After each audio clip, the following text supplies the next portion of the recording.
Hey, SBC 205, good to see you again. Once again, we are going to be talking about problem solution speeches. Why? Because problem solution speeches are the speech where students have the most problem making sure we check all the required boxes. So let's go through them again just to make sure everybody understands exactly what we need to have in our outlines and in our speeches so that we get the maximum grade possible. Again, I tell you how to get a great grade in SBC 205. You just need to follow what I'm telling you, okay? Remember, we're gonna have all the usual components in our outlines. We're gonna have an introduction with an attention device, followed by a statement of purpose, possibly your credentials next, and then a preview of the main points, okay? 4 parts. We're also going to have a conclusion, and that conclusion has to have 3 parts. It has to have a restatement of your purpose, which for some reason everybody forgets, but I'm going to say it again, a restatement of your purpose, a review of your main points, and then finally it has to have a closing statement. Now you need to make sure you work on those closing statements because your persuasive speech, that closing statement is going to be a call to action, is going to be very, very important. Okay, so we know what's in the introduction, we know what's in the conclusion. Let's talk about what comes in the middle. And did y'all see my hand gestures there, by the way? Big gestures up so everyone can see them, all right? That's what gestures should look like. Okay, remember the 2 main components of a problem solution speech are going to be let's get one that works well. The problem and the solution. Okay, the problem and the solution. How's that showing up there? Yeah, you can see that. Remember, the problem has 2 parts. You have to have the cause and the effect. Now remember, you're perfectly okay giving us effect cause, because a lot of times if you lead with the cause, you're burying the lead. If the effect is significant, give us the effect first. Okay? Everybody should understand that. It's fairly simple. We've been over that before multiple times in class, but you do have to have a cause and effect. Remember, if you don't identify your cause, if you don't tell us what's causing the problem, we can't possibly solve it because we don't know how to remedy that cause. Okay? Everybody understands that. That's the easy part. Here's where students run into trouble. The solution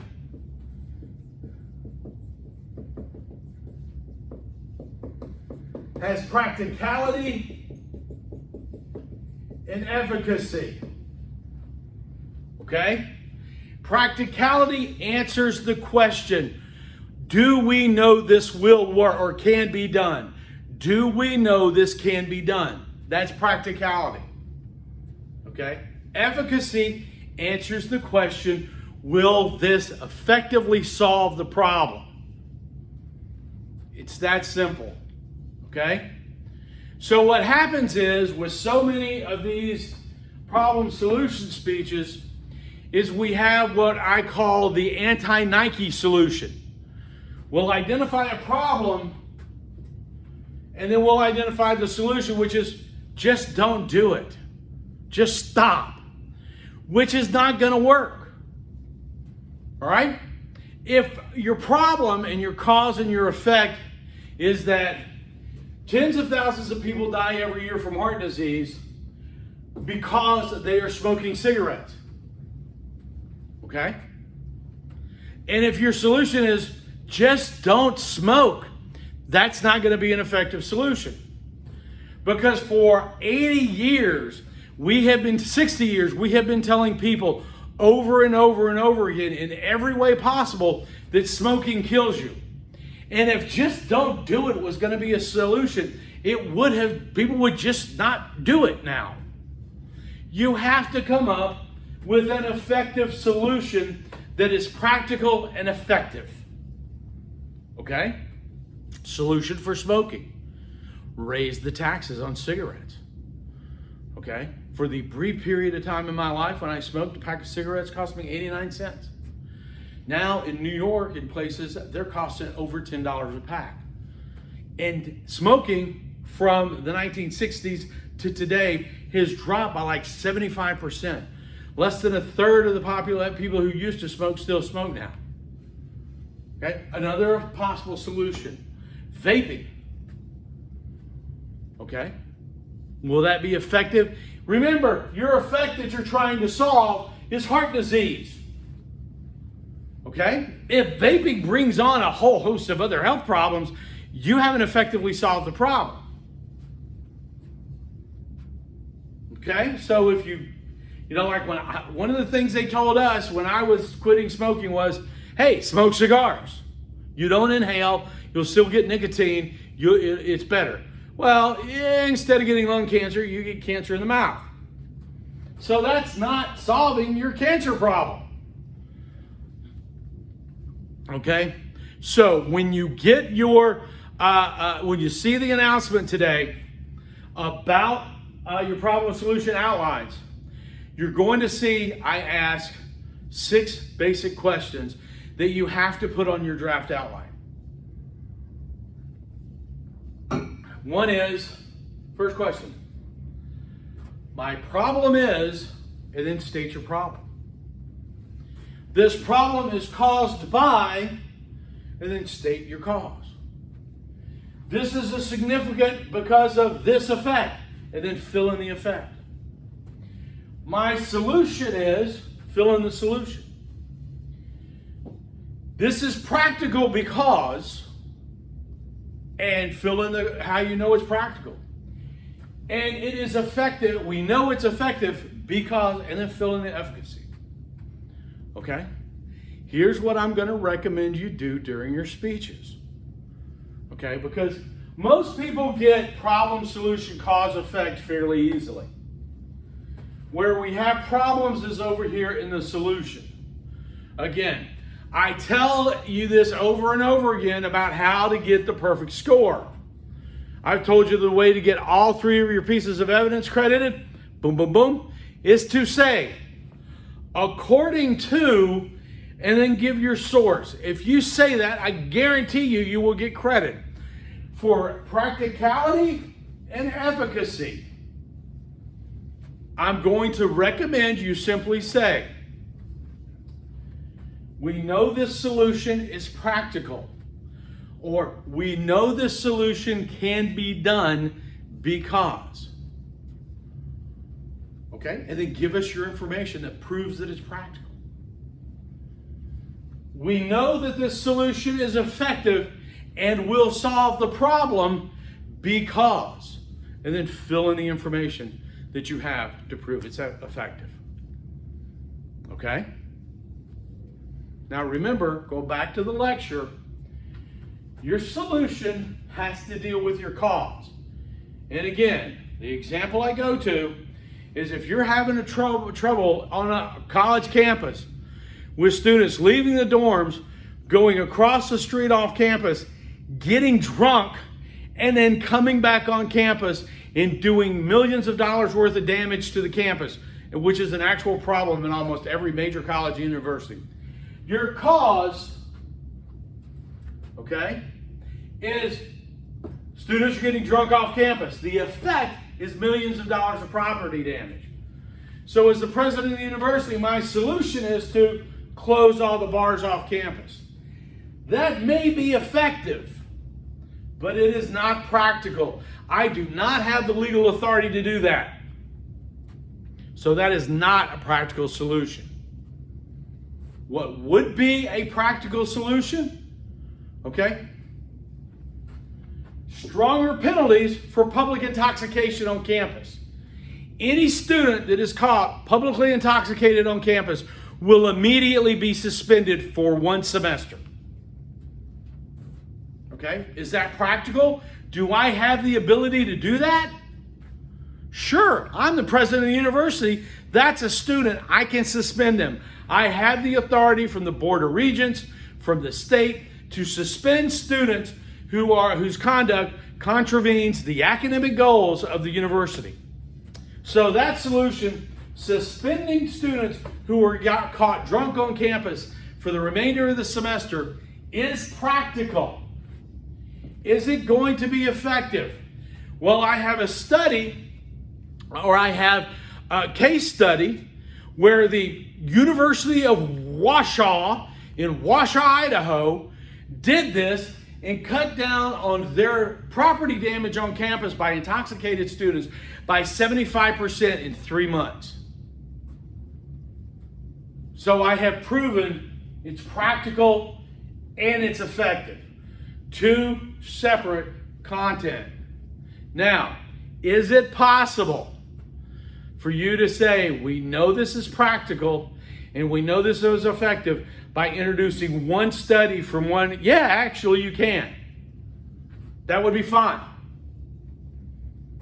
Okay? The speech I'm going to be posting later on today says that the problem in high schools is student sleep deprivation. And by starting school an hour later, students have less sleep deprivation and they score better in schools. It's practical, we know, because the school board has the authority to set starting times whenever they want to. It's effective because it's been done in multiple school districts, and I cite those examples to prove that it's effective. Now, if it's something big and huge, like it can't be done until we actually do it, like prohibition was back in the 20s, where we can't prove that prohibiting the sale of liquor is going to help anything until we prohibit the sale of liquor. Fine, get some experts to say it will. Okay? If your solution is to make all vehicles in the United States electric by 2050 in order to cut down on the emission of carbon, we will not have a case study to show that will work until we actually do it. You can't actually do that speech in this class, by the way, because that's on the prohibited topics list. But what I would be able to do is I can trot out any number of respected scientists who will say that will be an effective way to deal with it. Okay? Again, I stress this because problem solution speeches is where we have the biggest problem. I think there's 2 things going for it. Number 1, this is a fairly complex structure. Number 2, I think students just get really nervous about that first informative speech, and they really put a lot of effort into it. But the problem solution speech hits in the middle of the semester, kind of about 2/3 of the way through the semester, and people are getting kind of tired and really don't want to do all the work anymore. Okay? That's what goes on. So, focus on that. And there's, again, first of all, there's 2 reasons we do this. Number 1, it's good for you to know how to do this yourself. But also, when we listen to people who want you to give them the job of being an elected official, okay? They don't do any of it. They do cause and effect. I'll give you an example.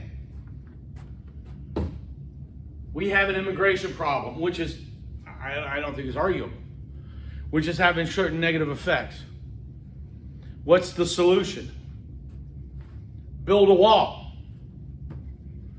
Well, can we practically build the wall across 2,300 miles of our southwest border over some of the roughest terrain in all of North America? Is that practical? And even if we did, would it be effective? All we got was build a wall. Let me give it to you from the other side so you guys don't complain that I'm always yelling at conservatives. We have a massive healthcare problem in this country. Ain't nobody going to deny that.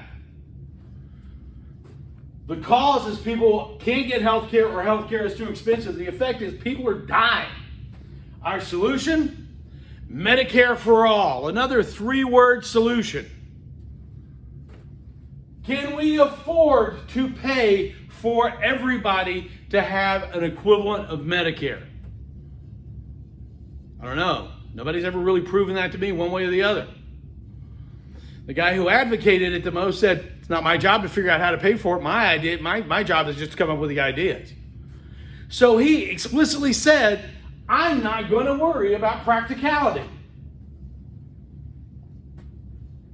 And then he said, I don't really have to worry about efficacy. I have no proof of efficacy because it's never been done before here. Well, it's been done in a lot of other places. And you can't just throw money at the problem. So efficacy, when you look into it, of Medicare for All is a challenge. Okay? So not only will this help you build better problem solution speeches when you get out there into the real world, it will also help you be a better critic and a better listener when people try to sell you stuff. Okay? All right. That is that. Where are we at in time? 16 minutes. Good. I wanted this to come in at about 20. Shorter is always better. Okay. Remember, problem has to have cause and effect. Solution has to have practicality and efficacy. I am doing everything I can to help you guys with this. Okay? Read my post. Read the post that this is associated with. And make sure you copy and paste those 6 questions at the top of your draft outline and then put your outline underneath. Okay? I want to be able to see the answers to those questions before I get into your outline so I can know you've got everything in your outline. Okay, that's it. Stay safe, stay well, and we will see you soon.